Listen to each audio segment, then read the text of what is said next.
Breaking news in the District 9 congressional race investigation. He was more like, you need to get Mark Harris in here.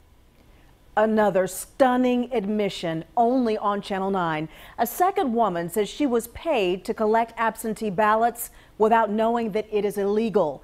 Plus, a major call from top Democratic leaders to refuse to seat Mark Harris in Congress, leaving you without representation while this investigation unfolds. And sitting Congressman Robert Pittenger weighing in for the first time about his interactions with the man at the center of this investigation. Channel 9 has led the way on this investigation for the past week. And now we have team coverage to break down exactly what these new developments mean for you. In case you've missed our investigations this week, let's get you caught up. The State Elections Board has refused to declare Mark Harris the winner of the District 9 election. The investigation all centers around a man named McCrae Dowless, who lives in Bladen County. Witnesses tell Channel 9 that he hired them to collect absentee ballots, which is illegal, and that he was working for the Mark Harris campaign. Our political reporter Joe Bruno is in Bladen County. And today he spoke to a woman who said Dallas told her to push undecided voters toward Mark Harris. Joe? Even though she says Dallas told her to do that, she says she never did. One thing Dallas didn't tell her, though, is that everything she was doing is illegal. A second person is confirming to me they were paid by McCrae Dallas to pick up absentee ballots. Her name is Cheryl Kinlaw.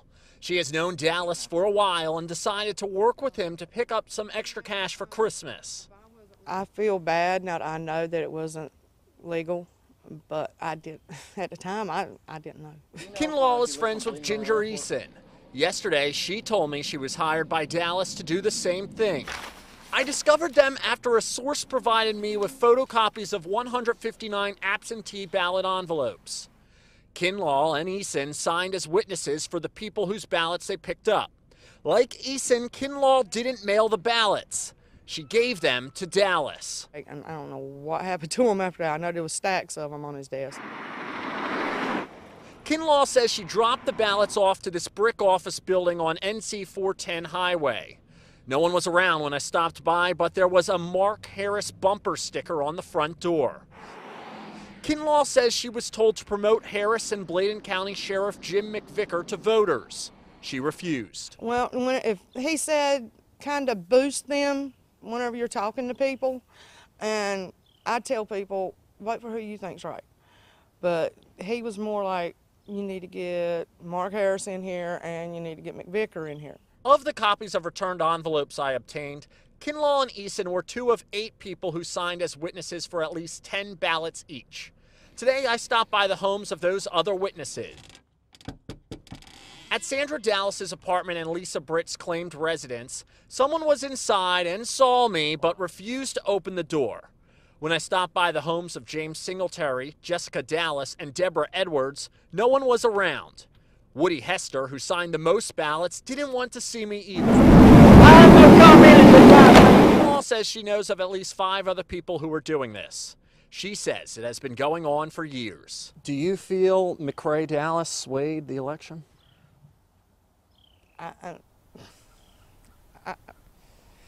Yeah. Joe, that is a groundbreaking interview. Did she tell you how she would know whose ballots to go pick up? Well, she says that Dallas and a group of people actually went around before the election and helped people sign up to request these absentee ballots. And in the past hour, Channel 9 obtained this document listing those requests. You see one name come up repeatedly, McCrae Dallas. We counted 590 applications on this one document alone. And remember, this is a race separated by just 900 votes. Dallas apparently then provided the people who were picking up these ballots with a list of names who already received a ballot and likely were ready to have their vote picked up. Dallas was not home today, but yesterday he told me no comment, Erica. All right, Joe, thank you. For the first time, the current District 9 Congressman Robert Pittenger is weighing in on this controversy, and he says he will not speculate on the issue. But his office did send us a statement saying that he, quote, chose not to work with Mr. Dallas in 2016 as he had personal concerns regarding his proposal. It is important to note that when Harris was challenging Pittenger in the primary, Harris received 96% of the absentee votes by mail in Bladen County, and that will likely also be a part of the state's investigation as well. And now the big question is what will happen to Harris's seat in Congress as this investigation moves forward. Late today, the future Democratic Majority Leader of the House said these allegations have to be resolved before they seat anyone for District 9. Now, Congress is going to be sworn in January 3rd. If the investigation is not done, you might not have representation in the House. Now, there is some precedent of what could happen in this case. This dates back to when Anthony Weiner resigned in 2011. In that case, his staff did stay on to handle questions and concerns from constituents. In this case, it could be that Pittenger's staff will stay even though he would be out of office. Now, if this controversy leads to a brand new election, there are two ways that could play out. If the state orders a new election, it would be between the same candidates, Republican Mark Harris, Democrat Dan McCready, and Libertarian Jeff Scott. If Congress steps in to ask for a new election, which it would have full authority to do, then we start over with a new candidate filing process, a possible primary, and then an election. Well, there's no timeline for when this might happen. The state will hold an evidentiary hearing by December the 21st, and we should know more by then.